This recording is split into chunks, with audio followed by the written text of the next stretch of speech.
Andy, just a question as I'm watching you fill that in. Yes, sir. What I've often done is I've just said see attached form, and then I'll identify and put it on a different piece of paper, or see attachment for all these, because it's really hard. What was just said, do we still have people that are watching online? Yes. Okay. What was just said is that somebody suggested that they just write see attached in this area right here, right there, and attach a separate form, or a separate piece of paper, which is a very appropriate way to do it. So the question here is, do the duties of the position include ongoing lead or project coordination responsibilities not included in the classification standards? Again, this means, are you doing lead work in a classification that does not have the ability to do lead work? And the ASCs, yeah. Let's go with yes. To verify, we're going to take a quick look at the ASCs and do a Google or a find for the word lead.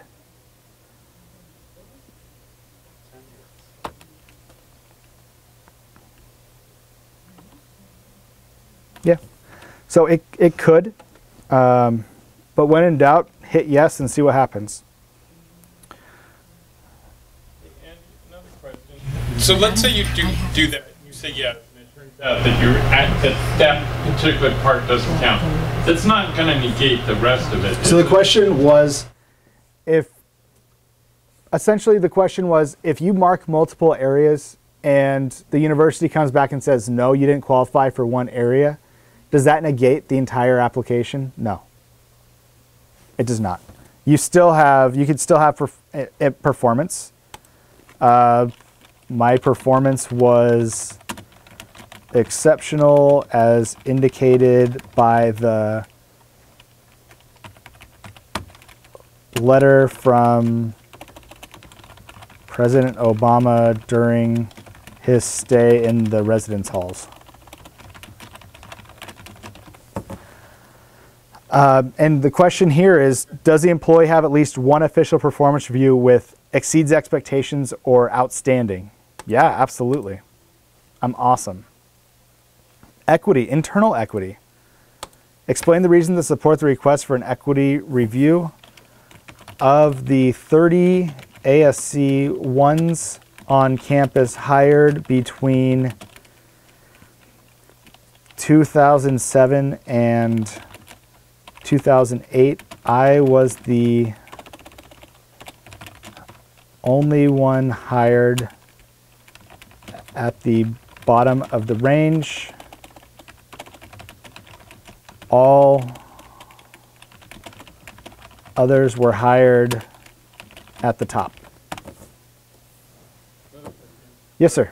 Would that be an appropriate place to put your degrees and your credentials and your qualifications and say that... For internal equity?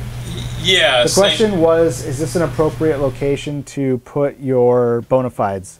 Your degrees, your skill sets, your certifications.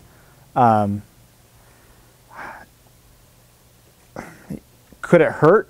No, I don't think it's probably the appropriate place, but I don't think it's going to hurt anything if you happen to put it there.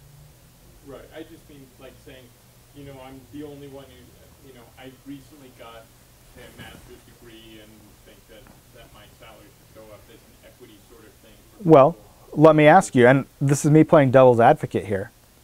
This is exactly how HR is going to look at that situation that was just described. I'm sorry, for those listening at home, the question was, the scenario described was submitting for this particular section. I just received a master's degree in fine arts. We'll throw it out there, fine arts.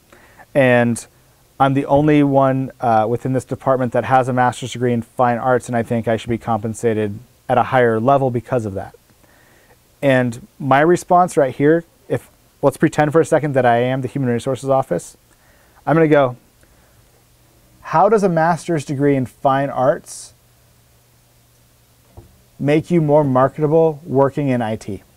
It doesn't. And so that's, and whether or not it really is or isn't something, that's kind of the response that HR is going to kind of take a look at. Yes, sir. What if it is within the discipline? You're saying, if it's outside the discipline, it's probably irrelevant, but what if it's in the discipline? So the question was, if it's within the discipline of what we're talking about, does it make a difference as far as whether or not you would be eligible for an IRP? Possibly. The easy answer is possibly. It also might make you more eligible for a reclassification. So if you suddenly have to direct the work of 20 other individuals within your department, let's say you take on lead responsibilities for a bunch of high-level employees and you're kind of the project manager and you're directing all this work,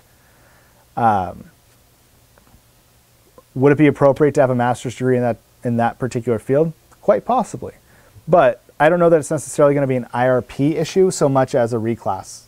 I think that's one where you're really hoping to get to another classification. Retention. Describe the impact to the university if the incumbent left. I'm trying to think of the best way.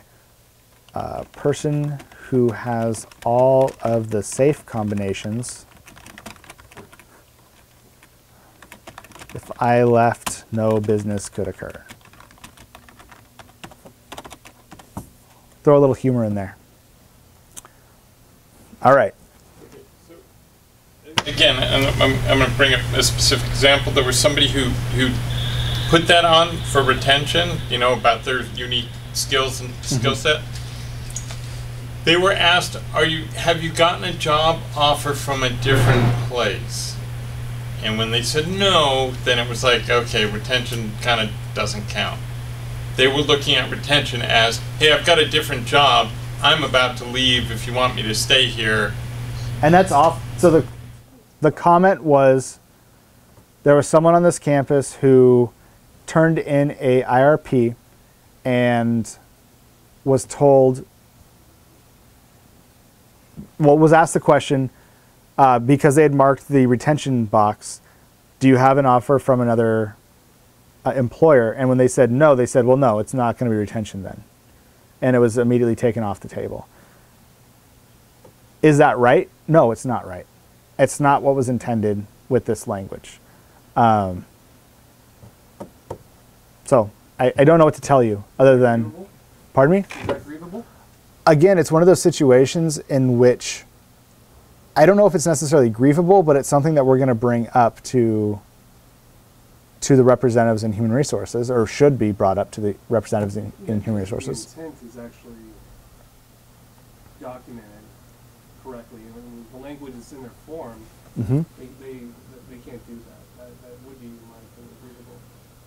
And again, if that happens to you out there, please talk to a steward about it.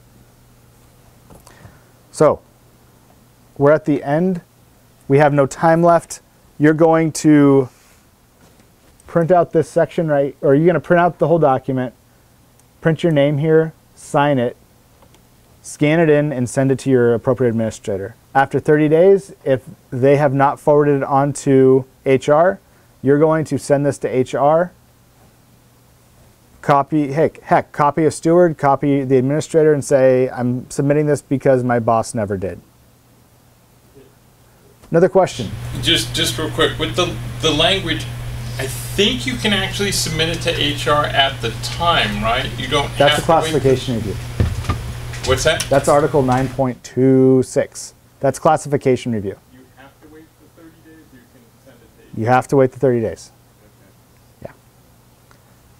I know what you're talking about, but it's classification review, not in range. Okay. Yeah. So there you go. Any questions, concerns, comments? Should a steward help out and look at an IRP before it gets sent So up? the question was, should a steward help out looking at an IRP before it's submitted? We would love to do that for you. Absolutely, we would love to do that. Please use us as a resource. I have a question.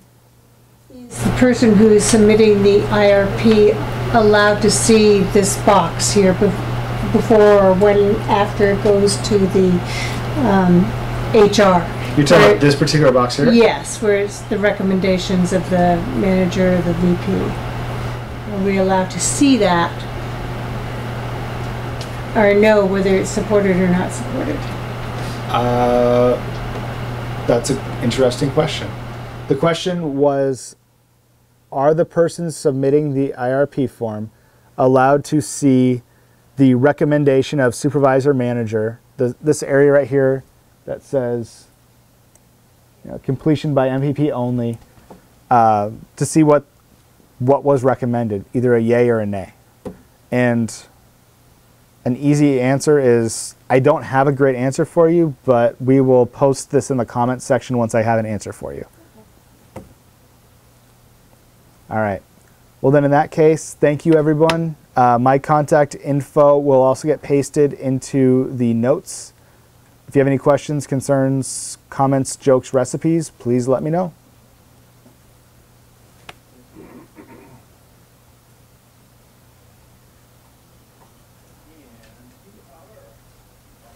Great.